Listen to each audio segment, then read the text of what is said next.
Hi guys, I'm your English teacher Kay with ISpeakSpokeSpoken.com, and in these slides I'm going to show you how to talk about health and health problems in English. I've broken down the video into 6 parts. First, we'll go over fitness routines, then dietary choices, medical visits, medications, hospital experiences, and finally, how to convey heartfelt wishes to someone recovering from health issues. And don't forget, you can click here to download the slides and take a quiz at the end to make sure that you've learned everything we're going to cover today. Let's get started with fitness routines. So here's some vocabulary for working out or being in good shape. Cardio. Cardio is shortened from cardiovascular, and you'll often hear native speakers simply saying cardio. We put the stress on the first syllable, cardio, cardio. Good. And strength training. Don't forget to put your tongue between your teeth for the TH sound. Strength, strength, training. Emphasize the first syllable. Training. One more time all together. Strength, training. Good. And endurance. Stress the first syllable. Endurance, endurance. And flexibility. We've got a subtle stress here on the first syllable and the main stress here on the third syllable. Flexibility, flexibility. And finally, routine. Stress the second syllable. Routine, routine. And just to make sure you have an understanding of these words, cardio is short for cardiovascular, which refers to your heart health and how well your body is pumping blood through your veins. And strength training is gaining muscle and becoming stronger, usually through weightlifting or special exercises. Endurance is how well and how long you are able to do exercises. Flexibility, of course, is your range of motion, how much you can stretch. And of course, routine refers to how often and how consistently you're exercising. So let's take a look at some examples of how you would use these words when talking about fitness.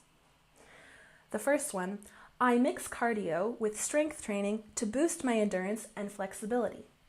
Again, cardio referring to your cardiovascular health, how well your heart is pumping blood through your body. Endurance, how long and well you're able to do exercises or physical fitness. And flexibility, your range of motion and stretching. Once again, I mix cardio with training to boost my endurance and flexibility. And the second example, my routine includes yoga twice a week for better balance and core strength. Again, routine is how often and how consistent you do exercise. And core strength, again, we looked at strength training here. That is developing your muscles, and core strength are your muscles within the abdomen. And the next example, I've started jogging to improve my cardiovascular health. So here you can see this is the long form of cardio, again referring to your heart health and how well you can pump blood throughout your body. And jogging is a slower, softer form of running. So it's not quite so fast like running, it's a bit slower, but still healthy for your heart. In the second category, we have food, diet, and allergies. So let's start with plant-based. We can stress the first syllable with a subtle stress on the second syllable. Plant-based, plant-based. This is referring to foods that are only made from plants, no animal products, so typically vegetarian or vegan food. Next we have gluten-free. Typically the stress is on the last syllable, gluten-free, gluten-free. Good. And this refers to foods that are not made with wheat because wheat contains gluten that usually causes health problems for people. Next, we have nutritional value. We'll stress the second syllable, nutritional, nutritional. And value, stress the first syllable, value, value. Altogether, nutritional value. So nutritional value is the information or the details about food that we can typically find on the package. This gives us information like the vitamins in the food, sugar, fat, and salt content, as well as how many calories are in a serving. And next we have allergens. We stress the first syllable, allergens, allergens. So allergens are foods that typically cause allergic reactions in people. The most common would be nuts, peanuts, dairy, those sorts of things. And finally, we have organic, with a stress on the second syllable. Organic, organic. Organic refers to food that was grown without harsh chemicals like pesticides or herbicides. And typically you'll see that these foods are more expensive at the supermarket than foods that were grown with those harmful chemicals. So now that we looked at the vocabulary, let's take a look at some example sentences. I switched to a plant-based diet to improve my overall health. Once again, plant-based is usually vegan or vegetarian food with no animal products. And let's make sure that we've got our pronunciation down. Plant-based, plant-based. One more time. I switched to a plant-based diet to improve my overall health. And the second example, my doctor recommended a gluten-free diet due to my sensitivity. And recommended, we have a subtle stress on the first syllable with the main stress on the third. With me, recommended, recommended. Good. And sensitivity, that's when you don't have a severe allergic reaction, but maybe you have some small health issues related to eating gluten. For example, a sensitivity might be that you have a skin irritation when you eat wheat or gluten products. So once again, my doctor recommended a gluten-free diet due to my sensitivity. And the next example, I always check the nutritional value before buying packaged foods. So nutritional value, once again, nutritional, nutritional, and value, value. Again, that's the information on the back of packaged foods that gives you the vitamin and calorie and sodium and sugar content of a food. And the last example, I have to be careful about allergens, especially nuts and dairy. Once again, allergens, we stress the first syllable, allergens, allergens. Of course, there's many other allergens besides nuts and dairy, but those are the most common. And don't forget, you can download these slides and take a quiz at the end to make sure that you've learned everything we're covering today. Let's take a look at these examples of vocabulary for going to the doctor. First, we have symptoms. We put the stress on the first syllable, symptoms, symptoms. So these are changes that you notice with your body that are related to a health issue. Usually when you notice changes in your body, when you notice these symptoms, that's when it's time to go to the doctor. Next is diagnosis. We put the main stress on the third syllable, diagnosis, diagnosis. So a diagnosis is when the doctor identifies the problem, the health problem that you're having, usually after reviewing your symptoms. And prescription. We stress the second syllable, and something funny about English, you'll often hear native speakers say this word as if the spelling was different. You'll often hear prescription, even though it's spelled prescription. So you can keep that in mind, but just make sure to emphasize the second syllable. Prescription, prescription. Good. And prescription is the piece of paper that your doctor writes for you to take to the pharmacy in order to get your medication. Next, we have consultation with the main stress on the third syllable, consultation, consultation. So sometimes you see your doctor and they refer you to a specialist, and when you meet with this specialist, that's typically when you are having a consultation. And next we have follow-up. Stress the first syllable, follow-up. Of course, you know how to say up because I'm sure you've practiced it many times by now. Follow-up, follow-up. Very good. Now let's take a look at some examples on how to use these words related to going to the doctor. I'm listing all my symptoms before my doctor's appointment for a clear diagnosis.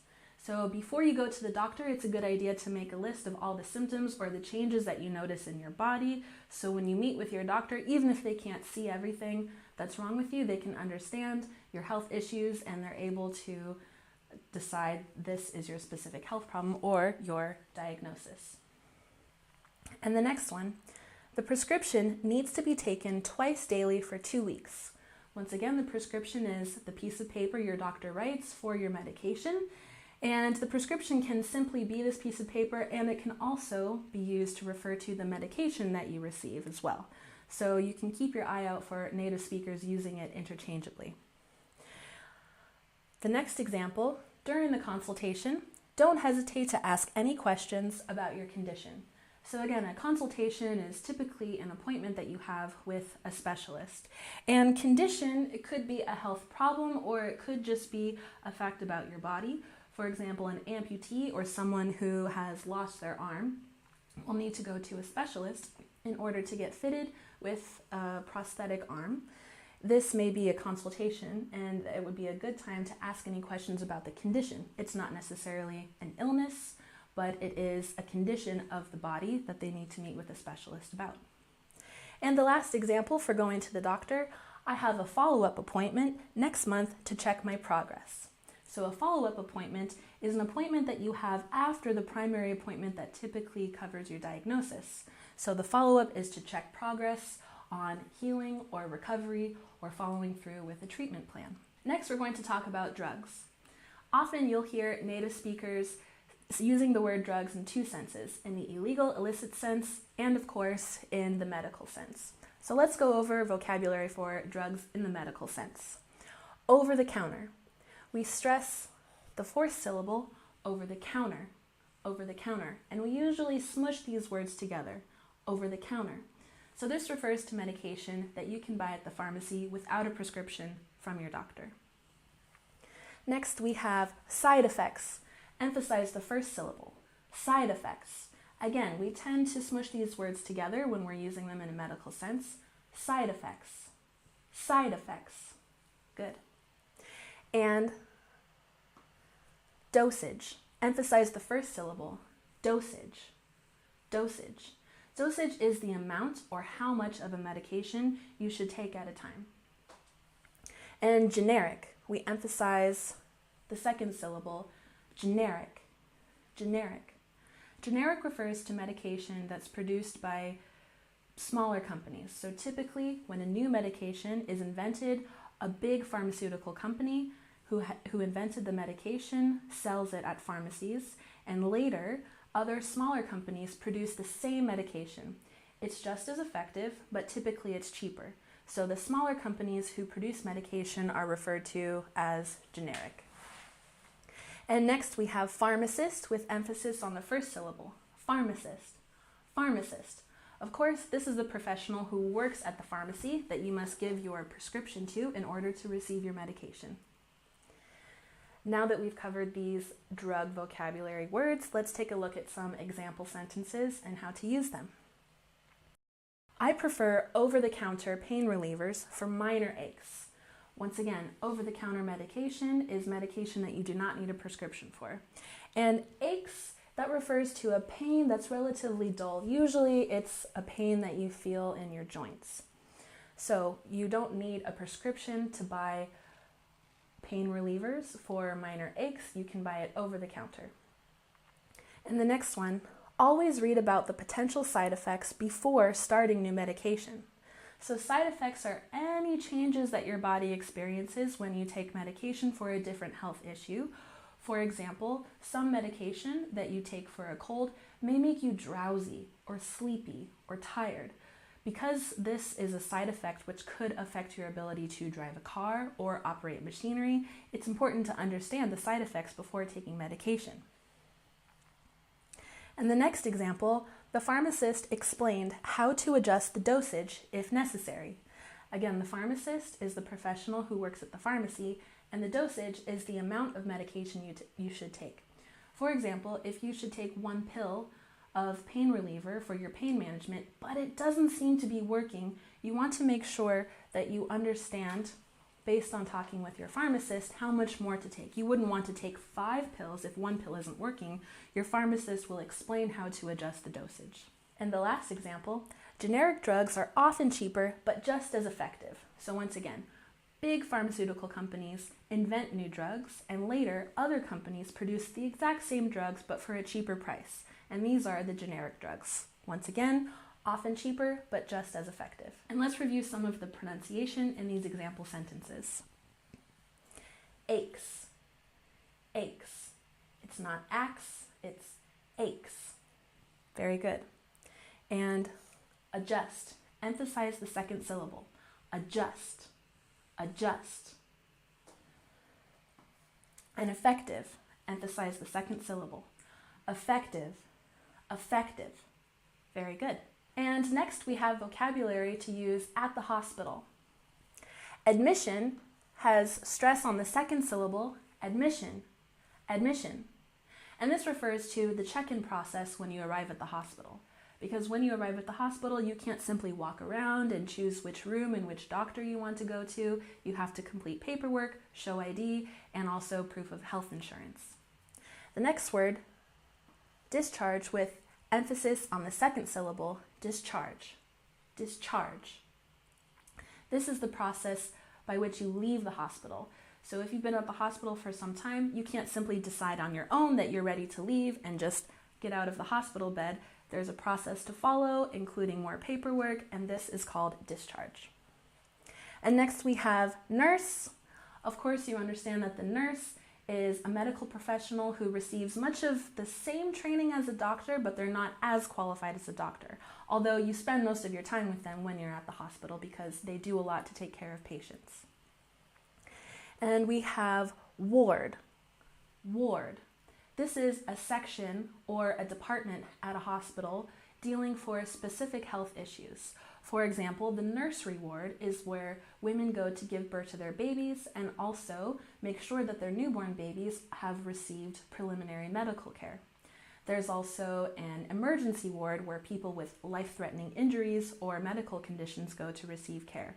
So a ward is just a different section of the hospital to treat specific health issues. And next we have treatment plan.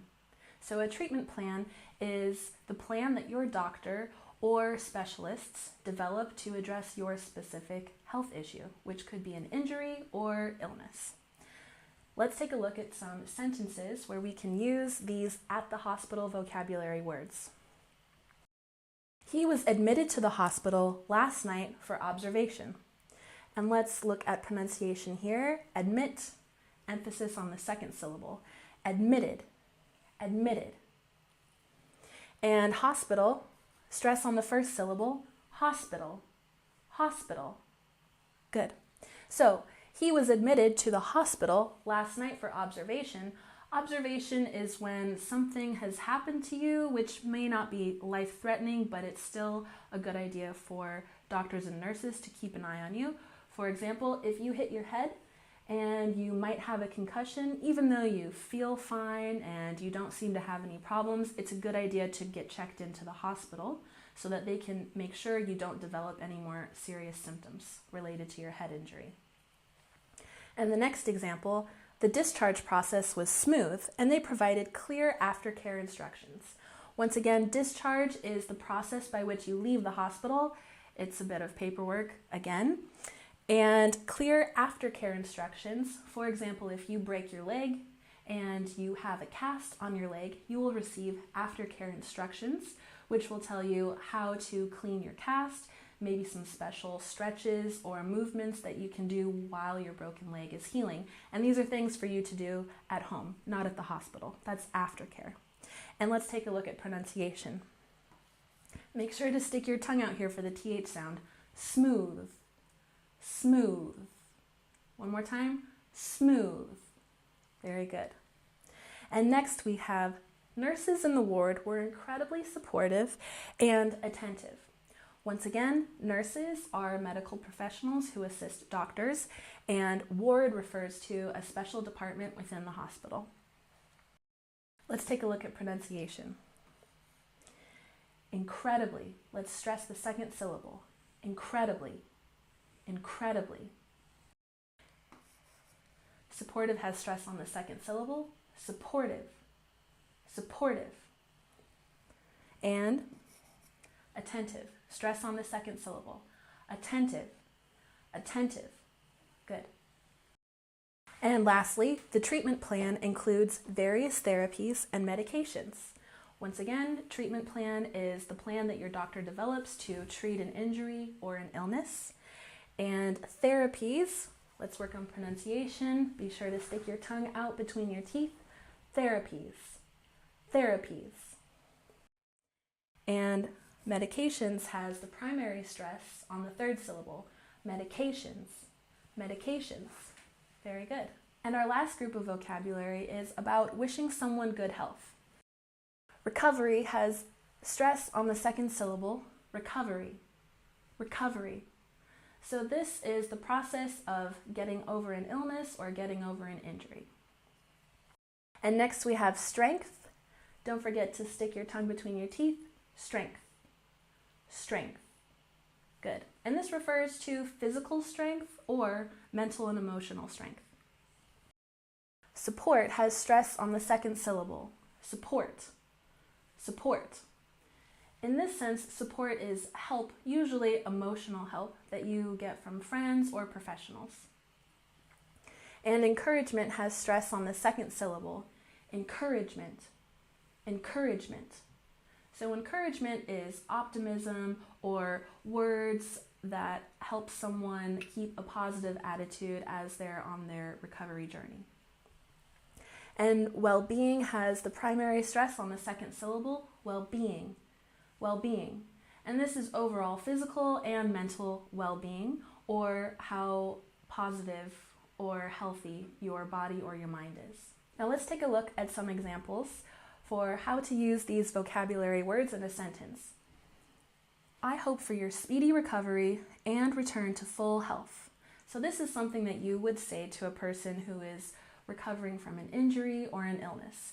And it's just to share that you hope they get well soon, but it's a better way of saying it. And we can put emphasis here on the first syllable, speedy. Speedy. Of course, speedy means fast. And return to full health. Put your tongue between your teeth. Health.